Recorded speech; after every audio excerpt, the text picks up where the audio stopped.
The last thing we were studying on before I left was the book of Revelation, and we've looked at the 7 churches of Asia Minor. I'm going to take you through a number of things have happened. The year has begun on a number of prophetic notes, and I think they are worth taking note of before we continue looking at the chapter 4 of the book of Revelation. I want to draw your attention to a number of things. Jesus Christ pointed out something that will trigger, that will create the necessity for his church to be taken out of this world. And I've mentioned that thing to you quite a number of times. I remember our first program we had here when I came here was on the days of Lot, Luke 17:28. Likewise, also as it was in the days of Lot, they eat, they drank, they bought, they sold, they planted, they builded, and you know the rest of the story until Lot was taken out of Sodom. The year 2013, I've been watching events, and it has started on a very bizarre note.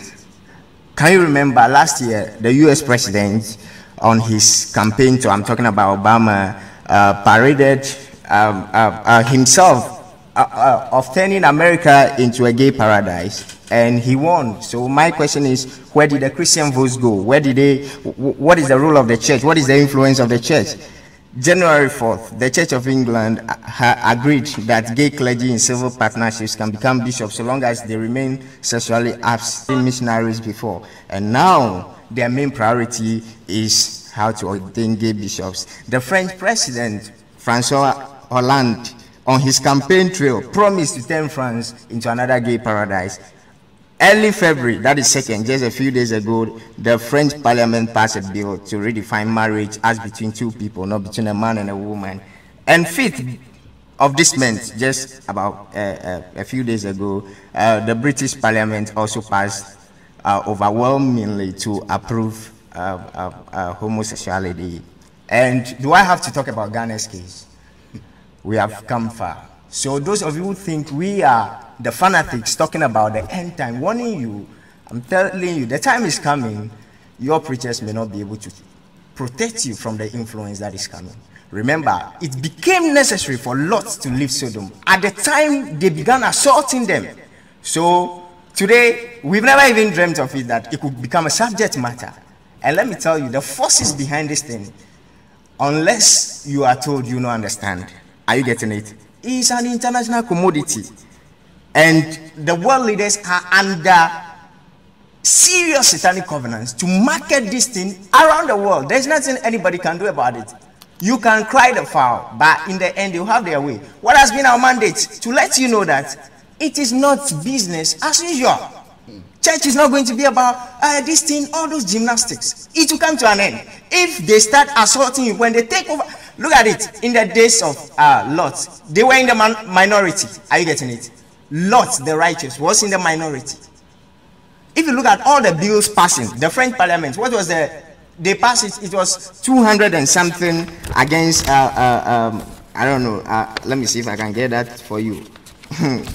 When they passed it, it was 249. As again, 97. Only 97 opposite. 249. So gradually we are in the minority. Are you getting it?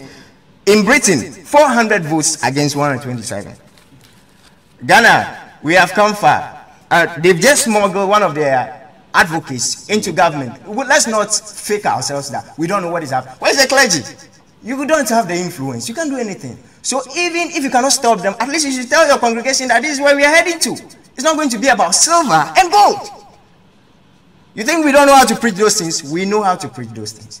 But at least we've traveled through time by grace, and we know how things are going to look for your children in the next 10 years. So I'll not be surprised if our parliament someday, under international pressure, decide to legalize homosexuality in this country. You cry, but there's nothing you can do. So we are not fools, even if we are fools for Christ. Are you getting it? It's not that we don't know how to make money. We can do all those things. Let me tell you, there's something about homosexuality. If you study secret cause, secret societies, the Illuminati and all those things, the promise of, as we are thinking about heaven, their promise of immortality is linked to this kind of menace, same-sex activities. Why do you think that prominent people in the world normally abuse children? I don't have the time to go into all those things for you. But they are under international satanic obligation to market it. So please take care of the church of God, which he bought with his own blood. So when you are in the minority, in a time to come, will you be able to endure? The foundations you are laying now will determine. That's enough for you today. Let me go straight to